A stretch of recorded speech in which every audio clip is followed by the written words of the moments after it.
The honor flight for Vietnam-era veterans is over, and you may have seen the stories featuring those who were on the flight. But tonight we want to feature one man who didn't board the plane, but he was certainly part of yesterday's emotional trip to Washington. News 8 is proud to have joined the honor flight yesterday, but we may be more proud of telling you about a Quad City man's story that should not be forgotten. When a charter jet arrived in Moline Thursday night, almost 100 Vietnam veterans heard the words they waited so long to hear. And on behalf of the President and the Congress, I'd like to thank you for your service in Vietnam and welcome you home.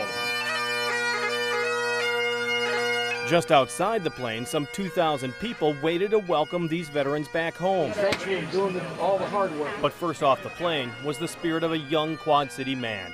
An American flag was handed over to an active duty serviceman, embraced, and then escorted through the terminal. And 2,000 people were there when the flag received the honor it deserved and was presented to a very proud mother, Frances Pena. He always had that smiling on his face all the time, never failed. Her son was Jesse Joseph Pena, a 21-year-old Navy hospitalman.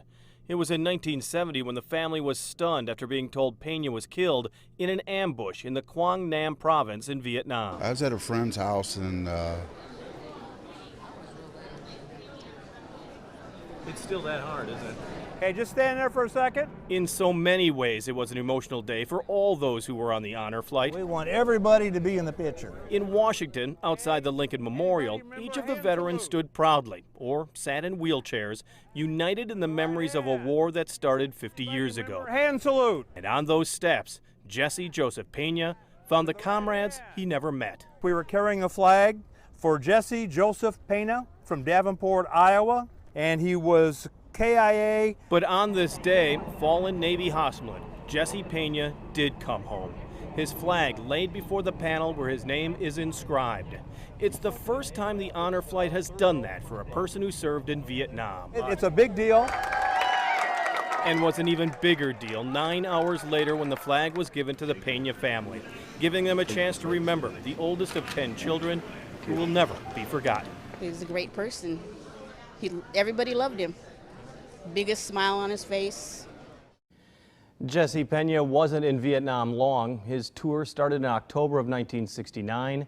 He was killed 4 months later. A legacy later. of sacrifice and service was honored today. Silvis rededicating Hero Street, the street named in honor of those veterans who grew up there.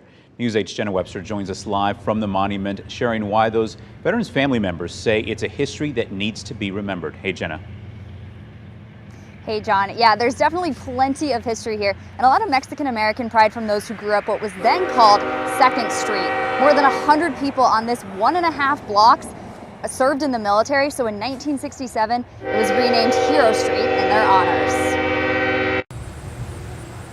It could look like an ordinary Silvis street. You know, everybody helps each other and it's a good street. Instead, that good street has a front row seat to an extraordinary history. I like living on Hero Street. Love here living on Hero Street. Hero Street, known for sacrifice and service. I think there's a lot of lessons to learn from this street. It's a long history of really perseverance and resilience. More than 100 military men and women grew up here, including 8 men who died while serving in World War II and the Korean War. My great-grandma, 2 of her sons are memorialized here on the monument, and 2 of the stars for Frank and Joe Sandoval. Now the city making sure those memories will persevere, replacing the painted stars marking the homes of the Hero Street 8 with gold steel. This is the street that I was raised on. Paul Garcia's uncle, William Sandoval, is one of those 8. In my family, you know, I got to see a lot of pride in there. It wasn't a prominent street when I was growing up. In fact, it was dirt. And those who live here now, It's touchy. It's very touchy. take pride in its history. The sacrifice. And it's the challenges, you know, and what people have overcome from this street. I think there's a real importance of what happened here. The sacrifice of a street. They are not just local heroes, but they are national treasures. A legacy like few others. Now, the mayor of Silvis says the city is actually working to get Hero Street Park National Park recognition so more people can know about the sacrifices made here. Live in Silvis, Jenna Webster, WQAD News 8. All right, thanks, Jenna. The painted stars outside the Hero Street 8's homes were originally a project started by an art class at United Township High School. The new stars are meant to be a more permanent marker. This Memorial Day weekend, the Quad Cities is honoring all those who gave their lives in service to their country. But there are two in particular who were recognized today. And as News 8's Jenna Webster explains, that recognition is more than 100 years overdue. At Davenport City Cemetery, all the stories are unique. Each stone marks a piece of history. We just want to make sure that no one's forgotten. But not every piece of history has always had a stone. Thank you all for coming. Volunteers have worked hard to uncover the histories of 2 Civil War veterans. There were some incredible stories that came out of that. Previously in unmarked graves. That brings me to our first veteran, Stephen Van Fleet. Sergeant Timothy Cromer's grandmother is one of those researchers. To honor those veterans, recent veterans, and distant past veterans such as these two is very important, and I think it's part of, honoring our history as America. Now those 2 vets, and Gustav enlisted in September 13th, 1861, are finally being honored. Their final resting places now marked with a headstone, their names and military units written for all to see. We've added some every year since I've been on board, so it's really great that we can finally get headstones for these folks and finally have them recognized. And a history that now will never be forgotten. Private Van Fleet was discharged November 3rd, 1863 for a disability. Even if it took over a century to learn it. In Davenport, Jenna Webster, WQAD News 8. Those headstones were provided by the U.S. Veterans Administration. Around 100 veterans are buried in the Davenport City Cemetery. Iowa Civil War veteran has a new headstone at Davenport City Cemetery, honoring the memory of William H. Cook, who served in the 20th Regiment of the Iowa Infantry. Volunteers representing Exelon's Veterans Outreach Group offering their services to set that stone and set some new foundations for other grave markers at the cemetery. They also cleaned about 20 headstones. And that sounds simple, but it's actually a whole process that we have to kind of go through with, safe chemicals and all that stuff. So it does take some time, but we had a lot of extra hands today. That's very good. What war or when you served. We're just out here to do our part, honor the memory of those that have since passed, and even something, just as simple as cleaning a headstone. That's if that's all we do, then we've done our job. In previous years, EMAC volunteers have laid other headstones at this cemetery in Davenport and also have laid wreaths at Rock Island National Cemetery on the Arsenal. This Veterans Day, Walcott is rededicating its newly expanded Veterans Memorial. News 8's Jenna Webster explains how the expansion is years in the making with a lot of help from the community. It's our top story on News 8 at 10. Part of the Veterans Memorial in Walcott now includes 3 new statues like this one right here behind me. It's very important to our community, and we got a very great community, as you can see with all the flags. Walcott's had its Veterans Memorial since 2011, with the park and the memorial in the middle. But members of the American Legion in town have been working for the last 5 or so years to expand it. They traveled all around Iowa looking at different memorial parks before deciding on the new statues. Now on this Veterans Day, dozens in this small town came to rededicate the memorial. They sacrifice their lives every day. There's 1% of the country that actually is in the military, and so we do believe that those 1% need to be honored.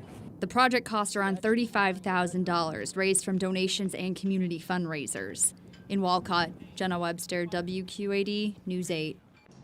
The Walcott American Legion, which hosted the rededication today, has around 120 members.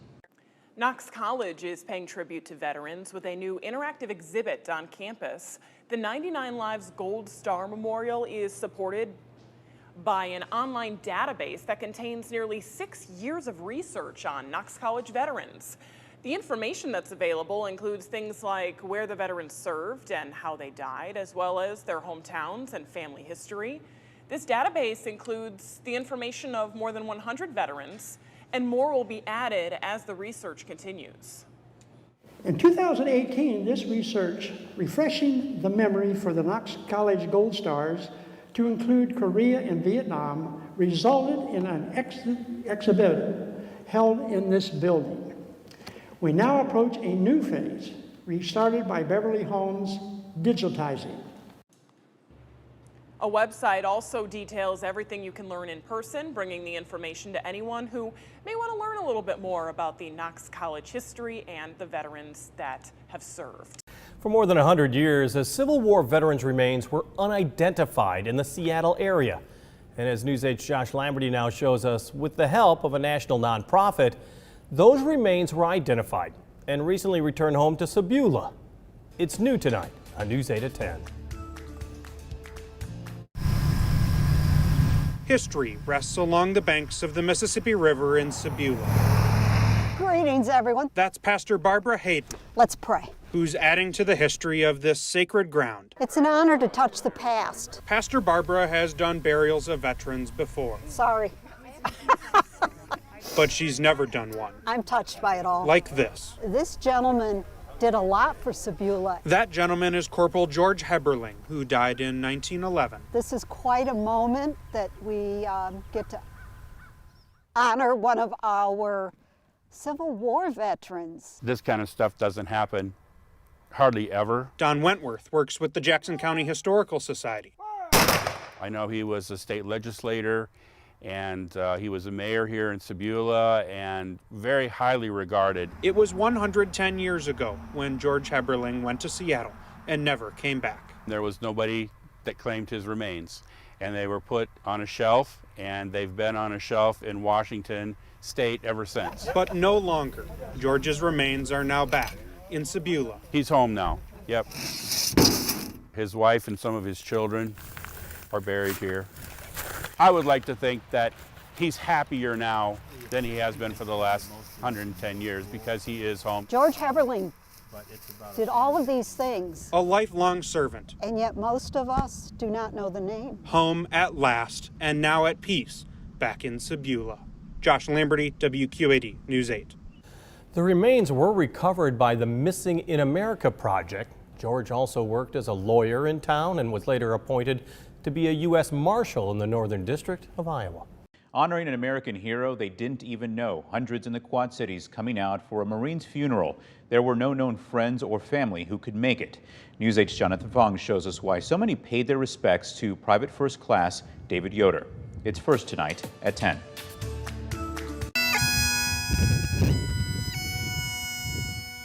Many of us hope in the end we won't leave this world alone. He might have needed somebody when he was sick to be by his bedside or something, and we didn't know him. That was the case for Private First Class David Yoder.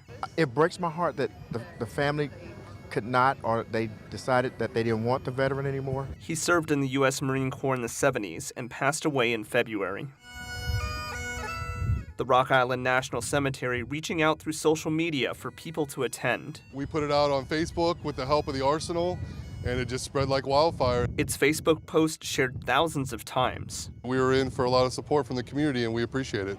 So as Yoder is laid to rest, He's in the Marine Corps, so he's a brother in arms. hundreds in the community came together. We don't let a fallen soldier go without somebody there. Makes you proud, especially in times like it is in the United States now, that everybody shows up together to see a man buried, to see a soldier put in the ground, not by himself.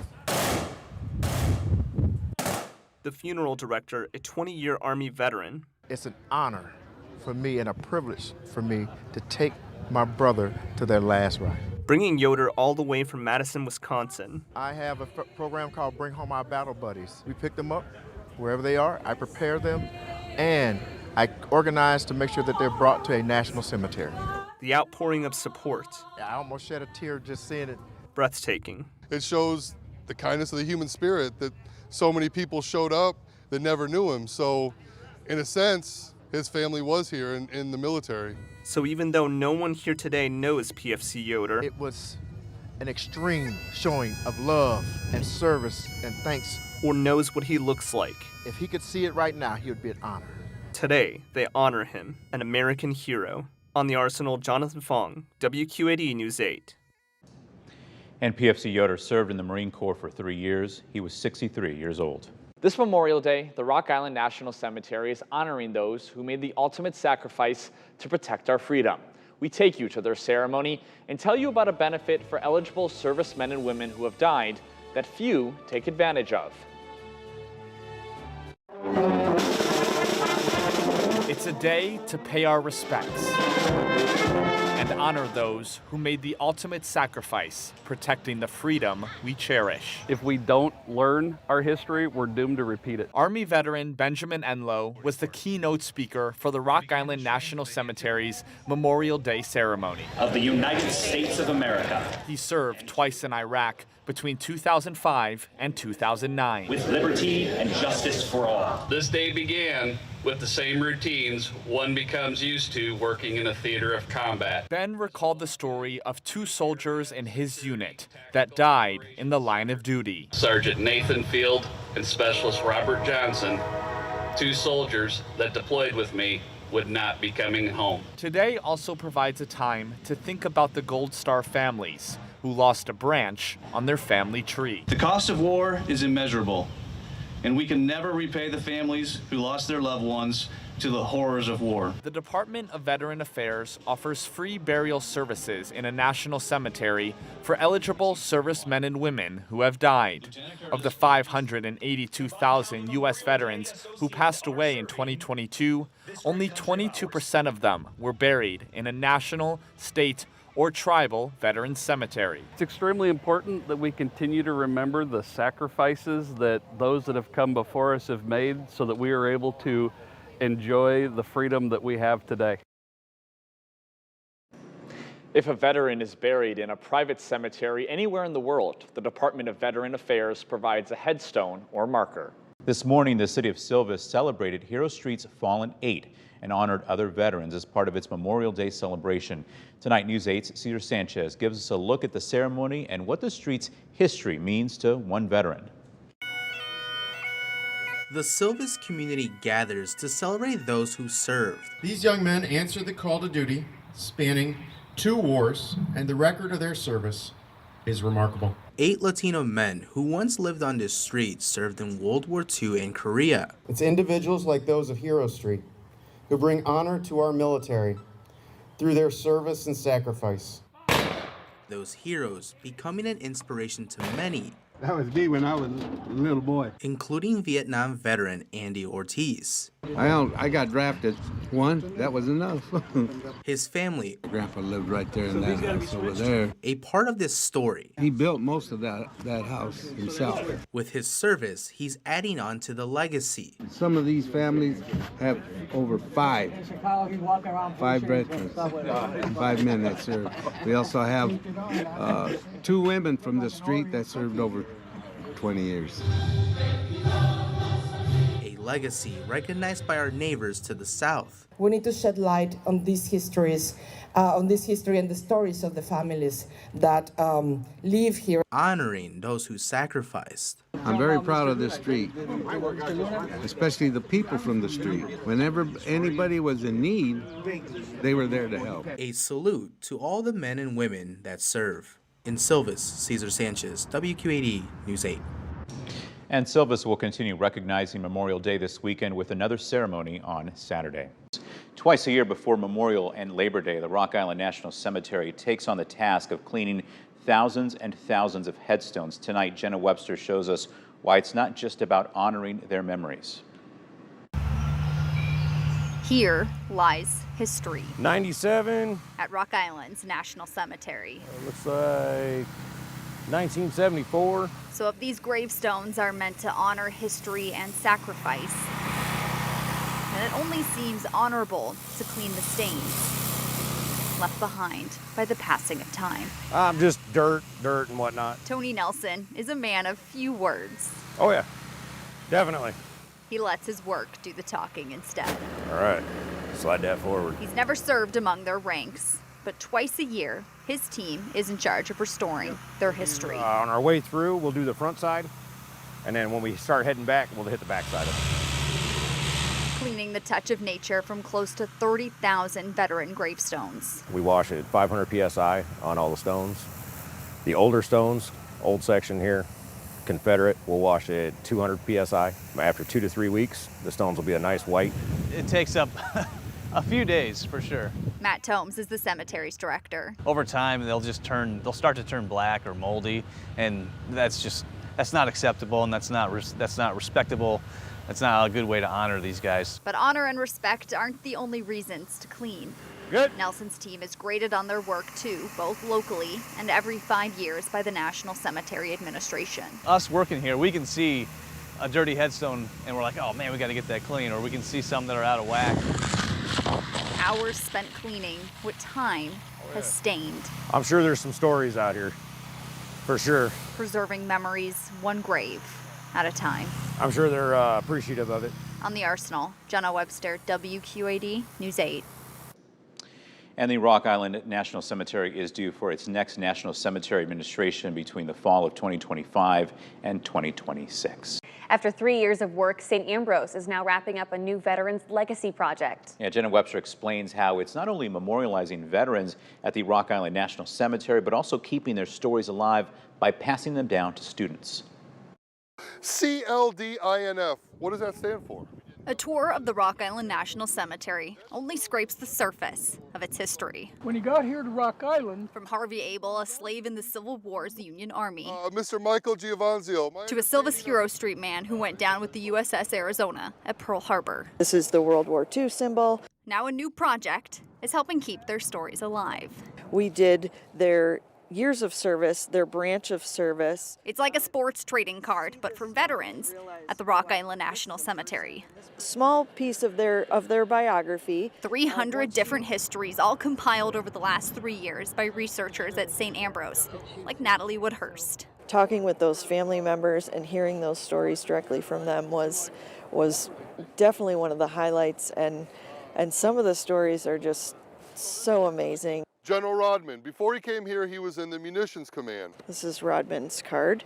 The team put together 500 of the Veterans Legacy Project kits, all to be given to schools for students to learn from. So that would have been Confederate soldiers. Like these Moline History Club students. There's just so much here historically, and I think things like this and that project that they're doing makes it kind of come alive. Some of these people are from the Civil War that are buried here, and they don't have anyone left. So it's very important for us as a community to kind of remember them. Living on beyond their headstone in a visual, easy-to-learn way. That we should have a place preserved to honor that service. Honoring that veteran service for years to come.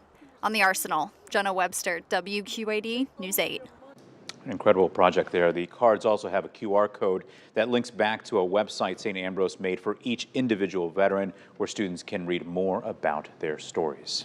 Well, this Memorial Day, while many events were canceled, one Quad City tradition continues to grow during the pandemic.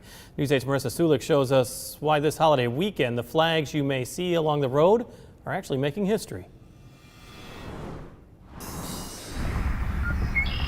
As ripples on the Mississippi shine dawn's early light, that's when flags begin to ripple along Moline's River Drive. I haven't woken up this early in a while, so. For this group in red, white, and blue, Moline High School History Club. This Memorial Day, they are some of the few.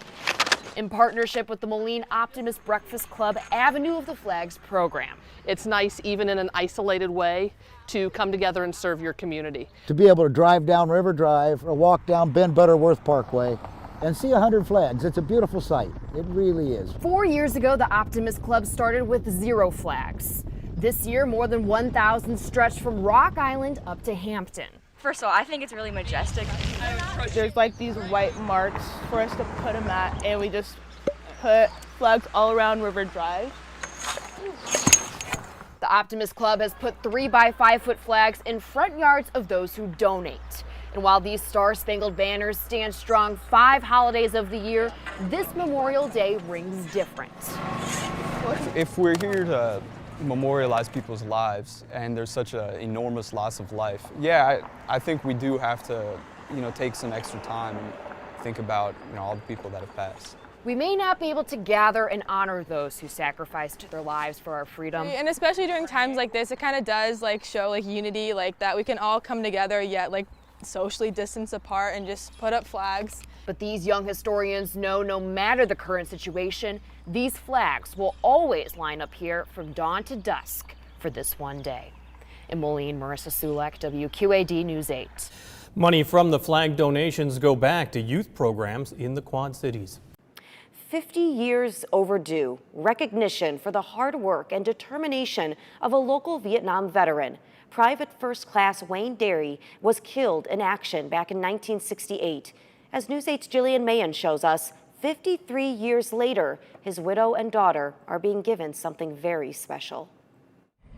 But what I would ask you to hear today in these short comments is hear the love story. This formal setting may not seem like the start of a love story. We both were very young. But that's because it is a love story of a young wife who never gave up. It's not the beginning. He would be doing a song and he would change all the words in it, like, I don't even know how to hold your foot, but I'm ready to learn. It's been more than 50 years since Marie Derry Nelson got the news. When she was notified at 18 years old and pregnant that her husband, Private First Class David Wayne Derry, was killed in action in Vietnam. And her story began. And one thing that the Derry family has endured over the last 50 years is the fact that she and her family have never received the medals for his service and sacrifice. An unpaid debt no family wants to collect. He's the one that paid the price to get those medals, and I would rather have him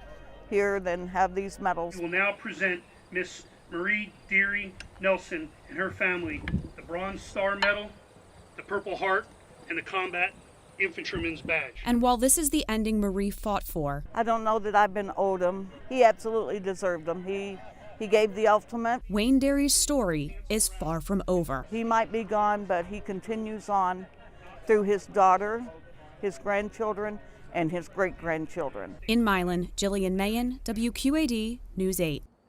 Marie says she plans to hold on to the medals for a while before handing them down to her daughter. It was Corporal B.J. Luxmore's first tour of duty. Today, his final journey. The hearse carrying the casket of the Mercer County soldier made its way down a two-lane country road headed to a family plot in New Windsor, Illinois. He gave us his best. And unfortunately, in a firefight, he lost his life, but he was doing it for us. Along the way, there were quiet tributes. One man stood alone as the procession headed out of town. In Viola, more people along the route, flag in hand, hand over hearts. For Rick and Gail Rush, it was heartbreaking déjà vu. They lost their daughter, an Air Force veteran, in January. I think people need to know how important what these kids are going out and putting their lives at stake for. Remembrance. Remembrance. Remember what you got. Someone gave. Corporal Luxmore was just 25 years old. He'd only been in Afghanistan 2 months. He gave it all. And you know, he gave it all, and his wife gave it all, and his parents gave it all. It's not just one person giving it all. They all gave all. A husband, a father, son, and brother, a baseball standout, a leader, a soldier. On this day and forever, a hero. His hometown and even the flags waved and said goodbye. We lost another man that stepped up to the plate. We've got less than 1% of our population that has ever served in the military. And he's one of those gentlemen that stepped up. In Mercer County, Chris Minor, WQAD HD News. Some good news out of Sherrard, Illinois tonight, where the community is honoring the life of a former student who died while serving in Afghanistan. Tonight, Drew Coffey introduces us to a Sherrard High School student serving the community at an annual blood drive. The importance of donating blood, I think, is absolutely critical. Thursday's blood drive at Sherrard High School gives the community a chance to donate a piece of themselves for those who need it. People show up when they answer the call. But there's more under the surface as they honor a former student who answered a different call whole purpose of this particular blood drive is to honor B.J. Luxmore. Corporal Luxmore graduated from Sherrard in 2005, later entering the U.S. Army as an infantryman in 2011. A year later, he was killed in action in Afghanistan. Also helping tell BJ's story. Finger poke was a lot worse, to be honest. It's not that bad. But for one Sherrard sophomore, the blood runs deep. Lane Luxmore. At 16 years old, Lane Luxmore is donating for the very first time. It doesn't sound real comfortable to let other people take your blood. And this donation couldn't be more of a personal, selfless act, remembering his father with every step or squeeze. It means a lot. You know, the respect from the school is through the roof for, you know, what my dad did. So it means a lot. But this isn't the first donation for Jamie Johnston, Lane's mother. It's very special for us, a little bittersweet to see Lane donating for his first time. Jamie Johnston married BJ in 2011, 8 months before he died. I think everybody would want someone to do something good for other people in their remembrance. Giving just a little to honor a hero who gave everything. It's a really selfless act. In Sherrard, Drew Coffey, WQAD News 8. After his death, Corporal Luxmore was awarded the Bronze Star, Purple Heart, and Combat Infantry Badge. Sherrard High School has been hosting this blood drive for over a decade now. Restaurants and bars across the country are pouring one out for the 13 U.S. service members who were killed in a bombing at the Kabul airport. News 8's Jenna Webster is live in Rock Island to show us how one local establishment was inspired to join in. I'm at City Limits in Rock Island right now, where they set up their tribute yesterday with a special touch. Things are quiet and somber right when you walk into City Limits. I was just struck like, wow, when I walked in. 13 empty chairs set up at a table with 13 full glasses of beer. It almost moves you to tears, or it does move you to tears to see that. And a photo of each fallen soldier. I walked around and even took pictures of it myself just so I could look at it later. But just to see the faces makes a huge difference than the number. It brings it really home. Photos with family members and one with a note. All good here, Mom. I love you. That really touched me because it was when he said that.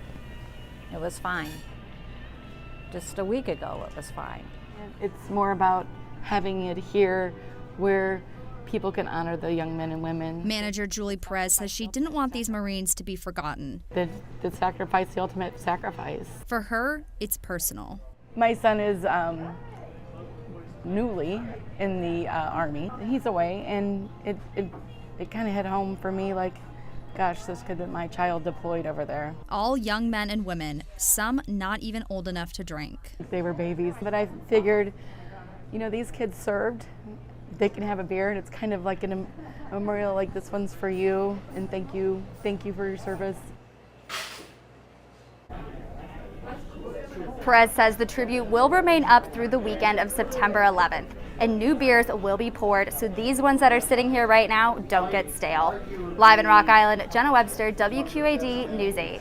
And we know City Limits in Rock Island isn't the only restaurant paying tribute this way. Kavanaugh's Hilltop Bar and Grill, Galena Brewing Company in Moline, and Grease Monkeys out in Kelowna is also participating in a similar tribute. Dwight Exstam came home to the Quad Cities on a bright, breezy Flag Day.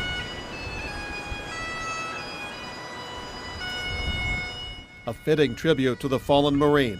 The second lieutenant co-pilot was killed with 6 others during a training flight in the South Pacific in 1944. There's so many chapters to this story, and each one of them, I don't know, is special in itself. The military service on Arsenal Island came 68 years after the crash. 7 families never really knew what happened. When a POW MIA team recovered his remains from a dense jungle last year, the waiting was over. You just assume you're going to be with the other 99.9% that never sees a closure. This remarkable journey is complete thanks to determination and technology. A final chapter for a World War II veteran with compassion and care. The uniform is displayed to remember the Moline man who died serving his country. Fellow Marines offer an emotional salute that means so much decades later. There's pride, patriotism, and a caring community. If I summarize this in one word, absolutely beautiful. For us, a big day, very emotional, very joyful at the same time. A decades-long mystery solved with this final homecoming. On Arsenal Island, John David, WQAD HD News 8. A tribute to all who served has been standing in downtown LeClaire since earlier this year. And as News 8's Angie Sharp shows us, today something special is being added to it, making it truly unique and, for one family, deeply personal. It's like putting water on a flower. It's something new that'll be there for a while. Standing next to her mother and grandmother, Sophie Cox mixes some of her father's ashes with paint. Paint she uses to color in the gold star on the Scott County Freedom Rock. It's a great way for her to keep her dad's memory alive and to be a big part of this. Yeah, he would be proud of her. We're representing her dad. So for her, you know, this is very significant. It's a physical way, something that she can do to help her connect with her dad and her dad's memories. In September 2008, Army Staff Sergeant Nathan Cox made the ultimate sacrifice to his country, killed in action in the War on Terror. Annie reminded me it was pretty like this when he was buried, too. 6 years later, it's a great day to keep that memory alive of who he was. He's finding a place on this 7-ton patriotic tribute, a special project by artist Ray Sorensen, who's trying to paint a Freedom Rock in every county in Iowa. It felt to me that he could be a part of the rock, and he liked painting and he liked drawing a lot. So he can be a part of his own art. For Sophie, it's a way to remember. For the community, it's a way to say thanks. Fallen, but never forgotten, as freedom becomes rock solid in LeClaire. Angie Sharp, WQAD News 8. Thank you, Angie. The unveiling of the finished Freedom Rock will be on Sunday. There will also be a short ceremony to honor all of our heroes. It was a great day to play ball, and this Memorial Day weekend, a baseball tournament is honoring a soldier who made the ultimate sacrifice. But as News 8's Caroline Reinwald shows us, the event is also helping those in need and those still serving today. On a weekend dedicated to honoring those who serve. The Skylar Patch Memorial Day Baseball Tournament remembers one soldier who gave his all. Skylar was always smiling. He was full of life. Skylar Patch served in the Illinois National Guard and was killed in Afghanistan in 2009. It's okay, Cameron. His sister has since dedicated much of her life to making sure others remember his. It's a great feeling for us because then we know that he's never going to be forgotten. Patch played baseball for Weathersfield High School and was a die-hard Cubs fan all his life. Our whole family, we just love baseball. It brought us all together. Once the games finish, proceeds will go towards the Wounded Warrior Project and Patchy's Toy Drive. Veterans at the tournament say events like these are humbling to be a part of. It's an honor, to be part of something so big. She does so much for the Wounded Warriors, for needy children at Christmas time. She has Patchy's Toy Drive, and it's just, she is just unbelievable. Your brother's pitching, so you gotta watch him. For this sister, the tournament and the entire weekend is a chance to show veterans how much their service and their lives mean to everyone back home. In Kewanee, Illinois, Caroline Reinwald, WQAD News 8. Caroline, thank you. The baseball tournament continues tomorrow at Northeast Park in Kewanee. To learn more about the charities that benefit from the event, go to WQAD.com and type patch in the search box. It's been 43 years since Henry County soldier Michael Leaf was killed in Vietnam. Today, though, he got a special dedication, one that carries meaning for a whole generation of veterans. News 8's Megan Noe reports. There were no parades when a generation came back from Vietnam. They got no recognition whatsoever. Spit on, cussed at, told they were useless, baby killers and stuff. And this isn't true. These guys went and did what their country asked them to do. And still others never made it back, like Orion grad Michael Leaf. When he got his draft notice, did what he was supposed to do. Just a nice, hungry kid, do anything for you, help you out. Killed in action 43 years ago, Saturday, Leaf got the remembrance he deserved. It was an idea of Bill Montgomery's that sparked 6 months ago over beers and memories. Why not do something nice for a fallen friend? Thanks to their hard work, today the road that Sergeant Leaf grew up on bears both his name and his memory. And Henry County Highway 7 could be a blueprint for others to follow. Other counties are maybe talking about using the guidelines that we've set up to do it in their county. So maybe there'll be a grassroots effort to get this going all over the place. It's why Michael Leaf Road is a point of pride for more than a single soldier. Vietnam veterans are just sort of forgotten at this time, so we thought it'd be a good thing to do to bring some closure to a lot of Vietnam veterans. Though they never got a hero's welcome home, their service is still remembered. In Henry County, Megan Noe, WQAD HD News 8. The Iraq War impacted tens of thousands of families throughout the nation, including hundreds right here in the Quad Cities. News 8's Angie Sharp has one family's look back on 10 years. Angie?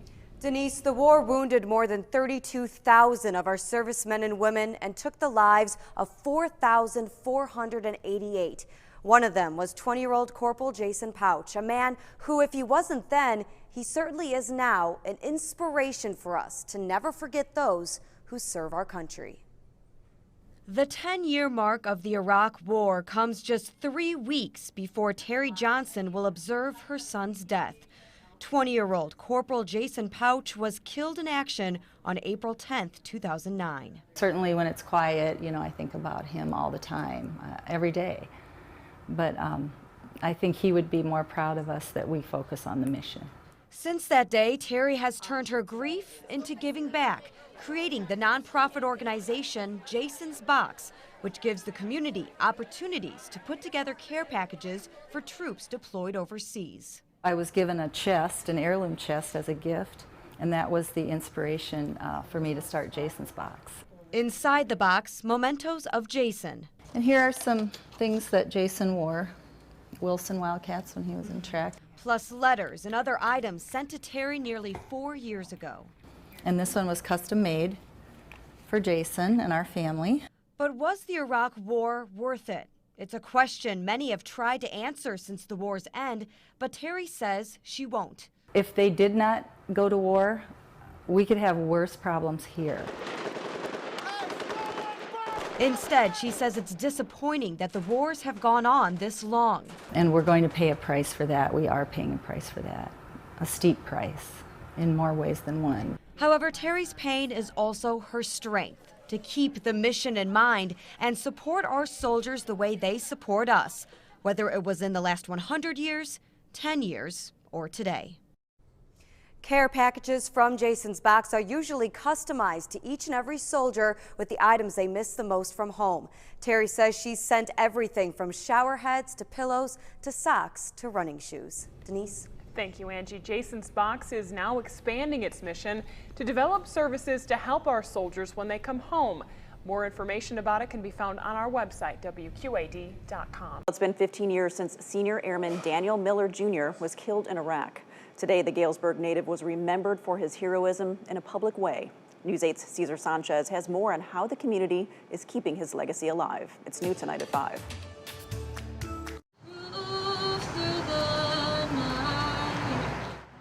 Honoring a local hero. He was a leader. The Galesburg community came together to remember Daniel Miller Jr. Being the oldest of 6, he liked to give all of us a hard time growing up, but he also was the most protective brother you could possibly imagine. Was always our friend. Miller, a Galesburg native, joined the United States Air Force in 2004. He went on to earn the rank of senior airman. Danny was humble.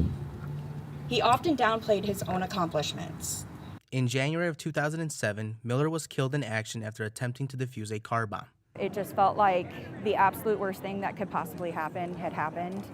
Now 15 years later, Senior Airman Daniel Miller will be immortalized in the community, the post office building located at 476 East Main Street in Galesburg, Illinois, as Senior Airman Daniel Miller Post Office.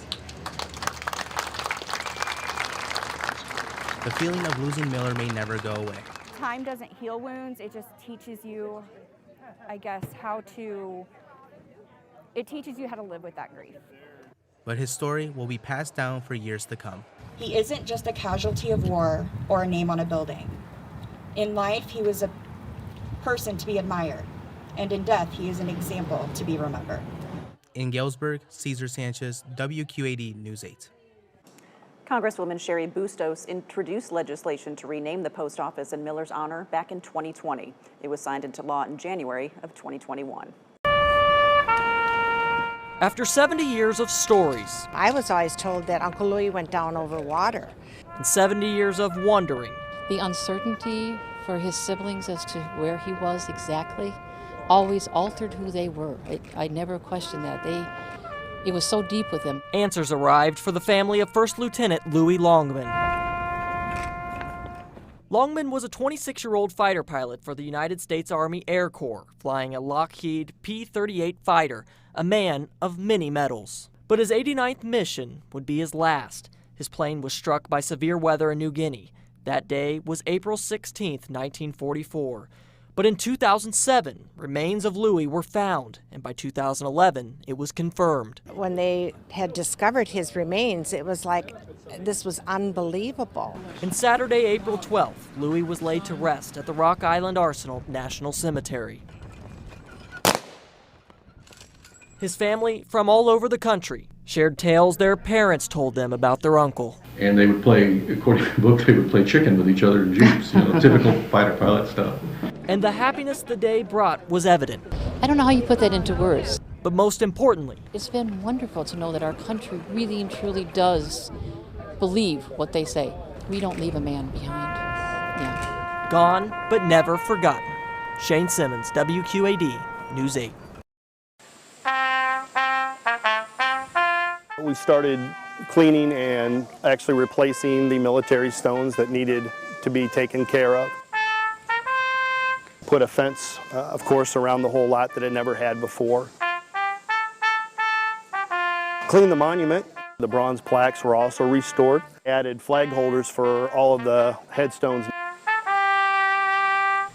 Celebrating the end of a long 3 years. Over time, toll had been taken upon this area.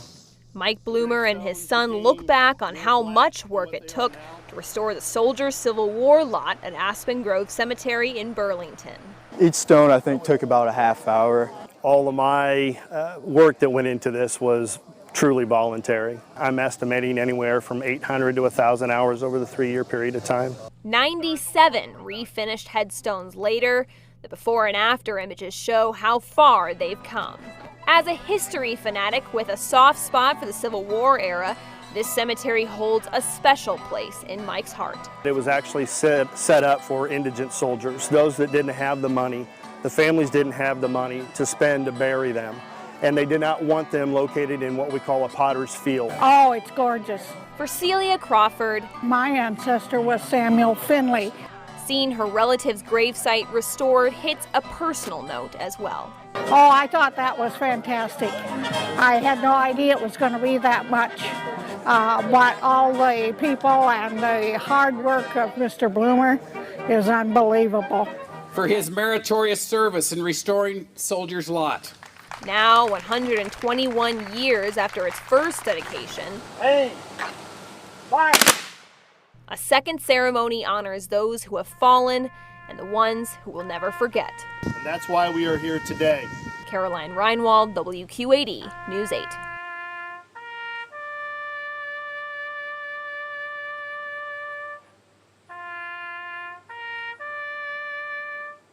Funds are moving forward to raise money for a rundown Civil War monument honoring Rock Island County veterans. A fund is set up and a committee working behind the scenes to restore the tribute to those who died in the war. Here's News 8's Chris Miner with an update and how you can help. You have a name for him? No, we don't. Not yet. The crumbling Civil War soldier is being stored here inside the equipment garage at the Rock Island County Sheriff's Department for now. Moved inside in December after nearly toppling off its pedestal outside the courthouse. And this is Italian marble. Sheriff's Lieutenant Ron Erickson is now working with the Historical Society and Civil War buffs to raise money to restore the 146-year-old monument. Algae type material. Have grown all around him. An initial bid of $4,000 was given to me just to clean him up. Erickson says a total refurbishing could be up to $100,000. This month, a fundraising effort begins in earnest. Just this week, on Tuesday, I spoke to the village president of Carbon Cliff.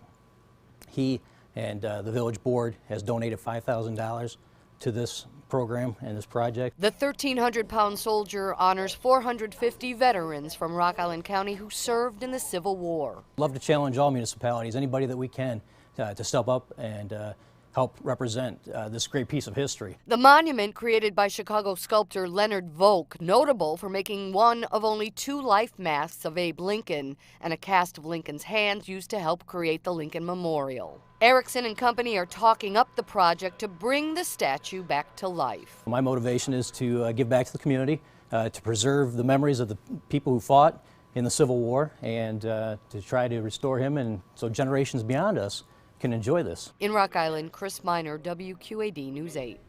Thank you, Chris. The restoration project is accepting donations through the Rock Island County Historical Society. For more on that and how you can help, click on our website and you'll see Chris's story. Some veterans say that a Rock Island County Civil War monument has been left in disrepair, and News 8's Eleanor Tabone explains what it will take to clean it up. It's new tonight at 10. It takes a lot to break a Chief Navy officer. Breaks my heart. Paul J. Himes Jr. is hurting. It literally breaks my heart to see that this has fallen into such disarray. Commonly known as PJ, he served nearly 20 years in the US Navy, battling 3 tours in Vietnam. But a near-fatal accident put him in the hospital. 18 months later, he was discharged and sent home. This is our families, our friends. I have friends on this wall. Now, PJ is fighting another battle, much closer to home. You got weeds up over there, this taller than I am. He wants a Civil War memorial on the lawn of the Rock Island County Courthouse cleaned up. I want it taken care of. We pay taxes. It hurts me to my heart. Cheryl Bruner's 2 brothers, her father, and her 2 husbands all served in the military. I have actually come off of the Centennial Bridge and I look over it and it brought tears to my eyes. She wants the Sheriff's Department to do something. I feel so ashamed living here and knowing that there's people that do not respect the military families. This ventilation cowl is from the US battleship Maine. That's a piece of history you can't replace. PJ says all he wants is this memorial to be returned to its former glory. Trim all these bushes back down to where they should be. Clean up the mess up there on the wall. If this was his ship, and I know if I was in charge of it and I had a bunch of sailors that had nothing to do, they'd be out here on their hands and knees. Elbow grease would be in hot demand. In Rock Island, Eleanor Tabone, WQAD News 8.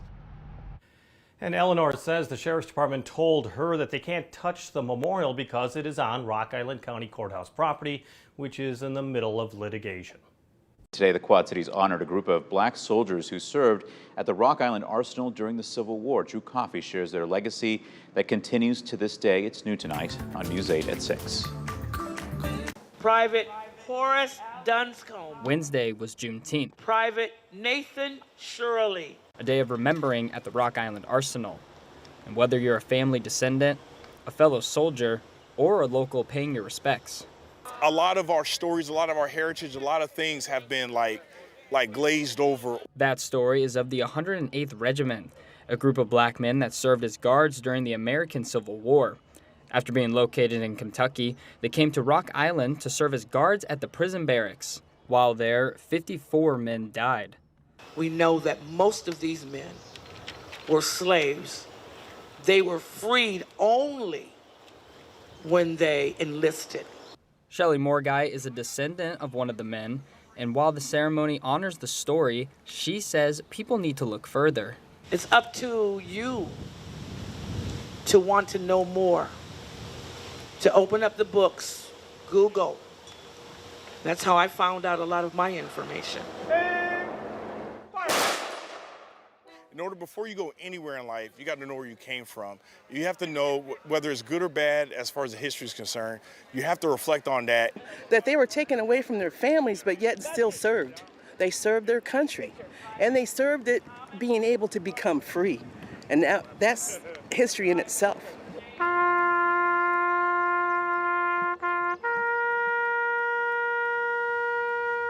A day of history remembered by the people of today. In Rock Island, Drew Coffey, WQAD News 8. The 108th Regiment was one of 170 regiments that consisted of mostly freed slaves. It was organized in Louisville, Kentucky in 1864. More than 178,000 freed blacks served in the last 2 years of the Civil War.